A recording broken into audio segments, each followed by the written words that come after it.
얼마 전에 성공적으로 내한 이벤트를 끝내고 간 데드풀과 울버린 팀. 그 영화를 마음속으로 기다리는 와중에 집에서 넷플릭스 볼 거 없을까? 고민하시는 분들을 위한 추천 오랜만에 하나 갑니다. 바로 시작할게요.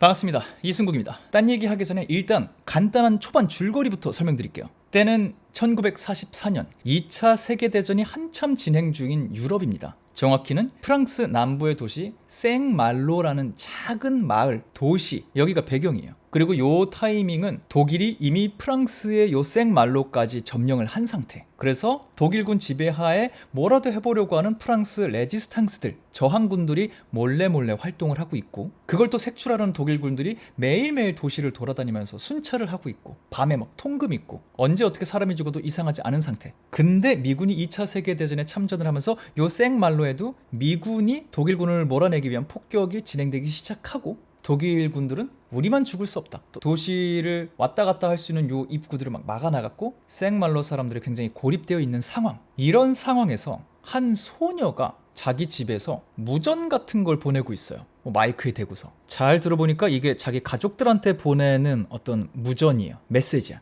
그런 말을 해요. 삼촌, 몇 시간만 있다 온다 그랬잖아요. 왜 며칠이 지나도록 기척이 없어요? 왜 집에 안 와요? 아빠, 며칠만 있으면 온다 그랬잖아요. 왜 1년이 지나도록 안 와요? 건강해요? 내 목소리 들려요? 심상치가 않아. 아무래도 전쟁이니까 누구에게 무슨 일이 일어나도 이상하지 않은 상황이고, 뭔가 자기네들끼리, 뭔가 가족들끼리 쓰는 어떤 무선 송신 장치가 있는 걸까? 계속 이 소녀가 하는 말을 듣게 돼요. 근데 그렇게 뭔가 절절한 말을 끝내자마자 얘가? 그럼 오늘은 말씀드린 대로 해저 이말리 소설을 읽어드리도록 하겠습니다. 갑자기 마이크 대고 소설을 냅다 읽기 시작해요. 알고 봤더니 얘는 무전기로 무전을 보내는 게 아니라 개인 방송을 하고 있었어요. 방송용 마이크였어요. 그리고 이 아이는 라디오 방송을 송출하고 있었어. 어찌 보면 저희 업계 직속 선배님? 아무튼 근데 이게 공중파 같은 방송이 아니라 단파 주파수라는 게 있대요. 라디오에는 진짜 개인 방송처럼 라디오 방송을 송출할 수 있는 그 주파수 활용법이 있나 봐요. 그러니까 뭔가 이제 라디오 덕후들의 영역이겠죠. 근데 이 소녀가 그거 할 줄 아는 거예요. 근데 이거는 단파 이 주파수를 누군가 맞춰서 들어야 되니까 듣는 사람이 그렇게 많지는 않겠죠. 근데 이 방송을 실시간으로 듣고 있는 사람이 있었어. 소년과 청년 사이 이 중간에 머무르고 있는 것 같은 한 남성이 이걸 듣고 있는데, 복장을 보니까 얘가 독일군이에요. 어떻게 알았는지 이 방송을 듣고 있어. 지금 이 소녀가 이 단파 주파수로 방송을 하는 것 자체가 독일 점령군 내에서 불법 행위거든요. 근데 이걸 독일 무전병이 발견해서 듣고 있는 거야. 실시간으로. 심지어 이 무전병이 이 생말로 같은 도시에 파견된 아이였어. 얘는 이 주파수를 어떻게 발견했느냐? 이건 순전히 우연이었는데, 얘는 어릴 때 우연히 이 단파 주파수로 장난을 치다가 이 주파수를 발견하게 됐고, 그 당시에는 이 주파수에서 어떤 나이든 교수님이 자기 개인 방송을 했었대요. 자기는 그거를 들으면서 프랑스어도 좀 공부를 하게 되고, 자기가 어릴 때 좋아하던 방송 주파수였던 거야. 근데 얘가 어릴 때 독일에서는 이 해외 라디오 방송을 듣는 거가 불법이었고요. 걸리면 사형당할 수 있는 위험한 짓이었고요. 근데 얘는 어리고 자기가 발견해낸 거니까 신나서 몰래 계속 들었죠. 이런 추억이 깃든 주파수인데, 군인이 되고 나서 어떻게 하다가 이 주파수를 다시 한번 생각나서 틀어봤는데 방송이 나오고 있는 거야. 근데 자기가 듣던 어떤 나이든 사람의 목소리가 아니라 프랑스 소녀가 소설을 막 읽고 있는 거죠.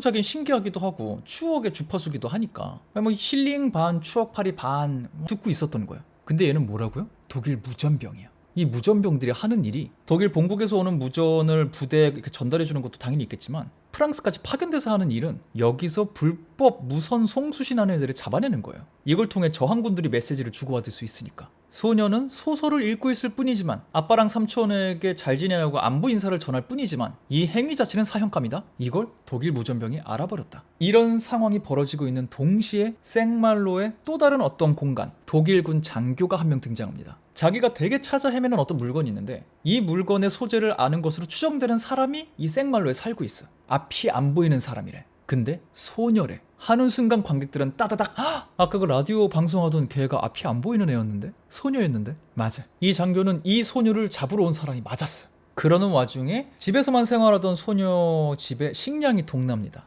너무 배가 고파. 어떻게든 집안에서 그냥 조용히 있고 싶었는데 밖에 나갈 수밖에 없어. 뭐라도 사와야겠어. 근데 어떤 상황이다? 밖에 독일군이 돌아다녀. 소녀는 아직 모르지만 어떤 이상한 장교가 자기를 찾아다녀. 매일 밤 습격이 진행돼. 그리고 이 도시 어딘가에서 사형을 당해 마땅한 불법 방송을 하는 프랑스 소녀가 있다는 걸 생말로에 배치된 독일 무전병이 알고 있어. 과연 이 소녀와 무전병과 장교와 생말로의 사람들은 어떻게 얽히게 될까? 이 이야기는 어떻게 끝날까? 라는 게 이 작품의 아주 초반 도입부 설정이에요. 작품의 제목은 우리가 볼 수 없는 모든 빛, All the lights we cannot see. 넷플릭스 오리지널이고요. 일단 다른 걸 다 떠나서 추천 포인트 하나, 단일 시즌 에피소드 4개로 그냥 끝나는 이야기예요. 그냥 주말에 밥 먹으면서 조금씩 보면은 그냥 순식간에 다 봐요. 그리고 심지어 기가 막힐 때 회차를 끊기 때문에 어느새 다음 걸 보게 될 가능성도 높아요. 제가 그렇게 봤거든요. 왜 봤냐? 아까 오프닝 때 데드풀과 울버린 얘기를 했죠? 이건 다 이미 이제 내한 행사를 했으니까 말씀을 드릴게요. 라이언 레이놀즈와 휴잭맨, 데드풀과 울버린을 연기한 배우들이 내한을 했었죠. 그리고 이 배우들과 함께 작품을 연출한 숀 레비 감독님이 같이 내한을 했었어요. 저도 감사하게도 그분들과 뭐 이렇게 같이 뭘 할 행사가 있었거든요. 그거는 나중에 차차 뭐 영상으로 말씀드리도록 하고, 어쨌든 이분들을 만나야 되니까, 또 감독님을 만나야 되니까 놓쳤던 이분들의 작품 몇 개를 좀 챙겨보다가 감독님의 작품 최근 걸 하나 본 거예요. 그게 이 작품이었어요. 넷플릭스 시리즈 우리가 볼 수 없는 모든 빛. 근데 괜찮았다. 뭔가 추천할 만하였다. 왜냐? 두 번째 추천 포인트인데, 데드풀과 울버니를 연출한 감독님의 바로 직전 작품이에요, 이게. 근데 이 감독님 이름이 뭐라고요? 숀 레비. 감독님 이름은 익숙하지 않을 수 있어요. 근데 이 감독님이 어떤 작품들을 연출했냐? 박물관이 살아있다 시리즈, 휴잭맨이 출연했던 리얼 스틸, 로보트 막 이렇게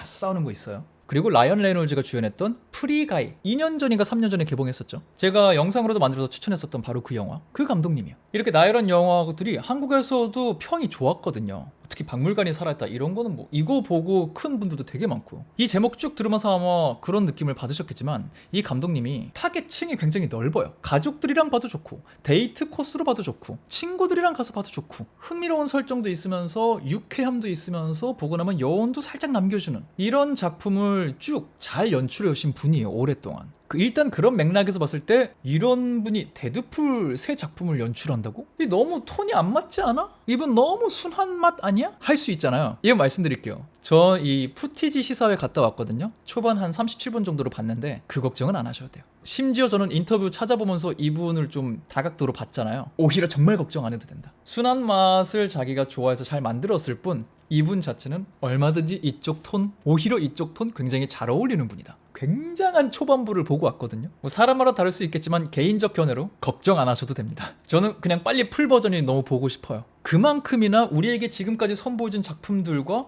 이 데드풀이라는 작품은 완전히 톤앤 매너와 궤가 다른데 과연 데드풀을 어떻게 하려고 하는 건가? 라는 커다란 맥락에서 이분이 데드풀 바로 직전에 연출한 작품은 무엇일까? 라는 호기심으로 보는 것도 좋은 접근법이 될 것 같아요. 그러면서 이게 바로 다음 포인트로 넘어가는데, 이 작품이 이미 기존 작품들과 다릅니다. 근데 데드풀과도 또 완전히 달라요. 일단 연령대 자체는 19금이에요. 이게 솔직히 왠지는 모르겠어. 물론 주제가 그래서 그럴 수는 있을 것 같은데 엄청 자극적이고 도파민 빵빵 터지고 세고 이런 것도 의외로 없거든요. 근데 어쨌든 뭐 R등급이라고 하는 19금 판정을 받았고요, 해외에서. 우리나라도 19금인 것 같은데 이거? 맞아요. 우리도 청소년 관람 불가예요. 이게 이 감독님 필모 첫 번째 19금 쇼입니다, 제가 알기로. 근데 이 쇼를 보면은 같은 19금인데 여기에는 코미디라는 게 없어요. 쭉 유쾌한 영화들을 만들어 왔고, 데드풀은 극강으로 웃겨야 되는데 이거는 아예 코미디가 없습니다. 물론 긴장 완화가 되고 이렇게 다이나믹은 영화 속에 있죠. 근데 관객을 웃기려고 하는, 재밌게 만들어 주려고 하는 그런 거는 의외로 없다. 그래서 이 감독님이 다룰 수 있는 이야기와 톤의 이 범위가 굉장히 넓다라는 거를 이 작품을 통해 이미 엿볼 수 있어요. 데드풀까지 안 가도 뭐 이런 것도 하는 사람이구나, 잘하는구나. 그리고 이게 이야기가 깔끔하게 떨어질 수밖에 없는 게 원작이 있는 작품을 영상화한 거거든요. 근데 이 이야기 자체가 구성이 재밌어요. 말씀드린 대로 장교는 이미 나이가 있지만 무전을 하는 소녀와 이 무전을 듣고 있는 군인, 나이 차이가 엄청 나지는 않는 느낌이에요. 그래서 이들이 어떻게 이 자리까지 오게 됐는지, 이 전쟁 상황에 이들의 삶을 이렇게 쭉 따라가거든요, 4화 동안. 근데 각자의 삶을 완전히 다른 시기로 보여주는 게 아니라 같은 날 이 둘의 이야기를 보여줘요. 어떤 날짜가 딱 등장하고 소녀의 하루가 나왔으면 같은 날짜에 소녀는 독일에서 어떤 삶을 살고 있었는가, 독일군이 프랑스 파리에 진격하고 여기를 점령했던 그날 소녀는 어떤 하루를 보냈고 소녀는 어떤 하루를 보냈는가, 이런 식으로 전혀 다른 삶을 사는 두 사람의 같은 날의 이야기를 보여주니까 이 자체로도 이야기에 몰입감이 좀 생기고요. 이렇게 하다가 이들이 우연히 생말로라는 한 마을에 모이게 됐을 때 또 어떤 일들이 벌어질까, 이런 호기심이 막 피어납니다. 이러면 어느새 뭐 코미디 뭐 이런 게 없어도 작품을 보게 돼요. 그렇게 이걸 다 보고 나면 그 다음이 뭐다? 데드풀이다. 미치도록 웃길 준비가 끝낸 영화 준비돼 있을 것이다. 극과 극. 기존에 하던 것과 이미 다른데 둘 다 19금인데 코미디가 없는 것과 있는 것. 이 극단을 비교하는 재미, 이 작품을 보고 가면 느끼기 좋을 것 같다 라는 포인트가 하나가 있고요. 아, 그리고 그 다음 포인트 이런 것도 있어요. 에피 4개 만에 끝난다 그랬잖아요. 근데 이게 전쟁 얘기라고 하니까 막 너무 심오하고 너무 철학적이고 너무 무거운 얘기를 하는 거 아닌가 마음의 장벽을 느끼시는 분이 있을 수도 있을 것 같아요. 그런 건 또 아니야. 걱정하지 마세요. 도파민이 터지고 너무 센 장면이 등장하는 그런 것도 아니지만 반대로 너무 사람을 절망의 심연의 구렁텅이로 밀어넣거나 그러지도 않아요. 그냥 정말 담백하게, 물론 드라마틱한 순간들도 있지만 너무 뭔가를 미화하거나 하지 않고 냉철하게 이야기를 전하려고 하는, 냉철까지는 아닐 수 있겠다. 그래서 오히려 소재나 청소년 관람 불가 등급치고는 오히려 좀 평이하지 않나? 라고 느끼시는 분도 있을 수 있어요. 그러니까 이야기 자체가 너무 복잡하고 이러지 않아요. 날짜 막 이런 얘기를 하긴 했지만 전체적으로는 그냥 정말 편안하게 틀어놓고 가벼운 마음으로 이렇게 쭉 보면은